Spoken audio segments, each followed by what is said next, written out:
Kanchipuram Nissan car தொழிற்சாலையில் முதலமைச்சர் விஜய் தற்பொழுது ஆய்வு மேற்கொண்டு வருவதை அண்மை செய்தியாக பார்த்து வருகிறோம். தொழிற்சாலைக்குள் முதலமைச்சர் விஜய் ஆய்வு செய்யும் காட்சிகளையும் தற்பொழுது பார்த்து வருகிறோம். காஞ்சிபுரத்தில் உள்ள தொழிற்சாலைக்குள் முதலமைச்சர் விஜய் தற்பொழுது ஆய்வில் ஈடுபட்டு வருவதை அண்மை செய்தியாக பார்த்து வருகிறோம். மேலும் பன்னாட்டு நிறுவனங்களையும் முதலமைச்சர் விஜய் பார்வையிட்டு வருவதாக தெரிவிக்கப்பட்டுள்ளது.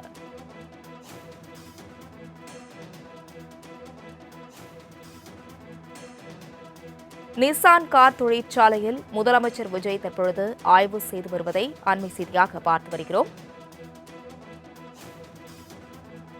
தொழிற்சாலைக்குள் முதலமைச்சர் விஜய் தற்பொழுது ஆய்வு செய்து வருகிறார்.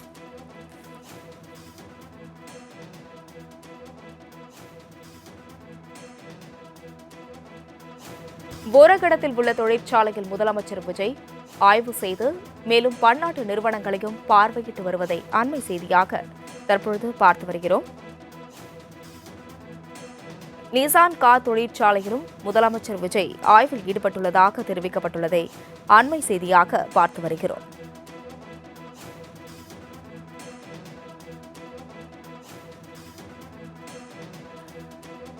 போரகடத்தில் உள்ள தொழிற்சாலையில் முதலமைச்சர் விஜய் ஆய்வு செய்யும் காட்சிகளை பார்த்து வருகிறோம். இது குறித்த கூடுதல் விவரங்களுடன் செய்தியாளர் நௌஷாத் இணைப்பில் உள்ளார்.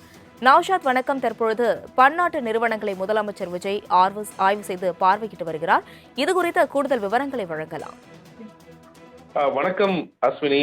ஸ்ரீபெரும்புத்தூர் உலகத்தில் தனியார் தொழிற்சாலைகளை முதலமைச்சர் ஆய்வு மேற்கொள்கிறார். மிக முக்கியமாக காஞ்சிபுரம் மாவட்டம் ஓரகத்தில் அமைந்துள்ள சிப்காட் தொழில் வளர்ச்சி மையத்தில் டெய்ம்லர் பிளஸ் இந்தியா என்ற நிறுவனம் சார்பில் 400 ஏக்கர் பரப்பளவு கொண்ட பிரம்மாண்டமான டெய்ம்லர் இந்தியா வர்த்தக வாகனங்கள் உற்பத்தி செய்யும் தொழிற்சாலை இயங்குகிறது.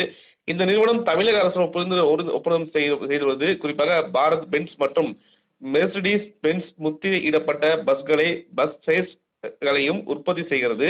வணிக வாகன உற்பத்தியில் ஈடுபட்டுள்ள இந்த நிறுவனத்தை முதலமைச்சர் தற்போது பார்வையிட்ட காட்சிகளை பார்க்க முடிகிறது. மேலும் அதே போல ஸ்ரீபெரும்புதூர் அடுக்காம்பாக்கத்தில் செயல்படும் பிரான்ஸ் நாட்டை சேர்ந்த பன்னாட்டு நிறுவனமான செயின்ட் கோபின் நிறுவனமும் தமிழக அரசு புரிந்துணர்வு ஒப்பந்தம் செய்துள்ளது. இந்நிறுவனம் உலகத்தரத்திலான கண்ணாடி தயாரிப்பு வளாகத்தை விரிவுபடுத்தியுள்ளது. இதனையும் முதலமைச்சர் தற்போது ஆய்வு மேற்கொள்கிறார். மிக முக்கியமாக நிசான் கார் கம்பெனியும் முதலமைச்சர் பார்வையிட இருக்கிறார். மிக முக்கியம் தொடர்ந்து பல்வேறு நிறுவனங்களையும் பல்வேறு இடங்களையும் தமிழக அரசு புரிந்துணர்வு ஒப்பந்தம் போடுவது பார்க்க முடிகிறது. அந்த அடிப்படையில் இன்று முதலமைச்சர் அவர்கள் அந்த ஆய்வு மேற்கொண்டு மிக முக்கிய ஒன்றாக, மேலும் இது விரிவாக்கம் தொடர்பாக பயன் குறித்தும் அதனுடைய தொழிற்சாலை அதிகாரிகளும் மற்றும் தமிழக IAS அதிகாரிகளும் விளக்குரை காட்சியில் நம்மளால் பார்க்க முடிகிறது. அஸ்வினி, விவரங்களுக்கு நன்றி நௌஷாத்.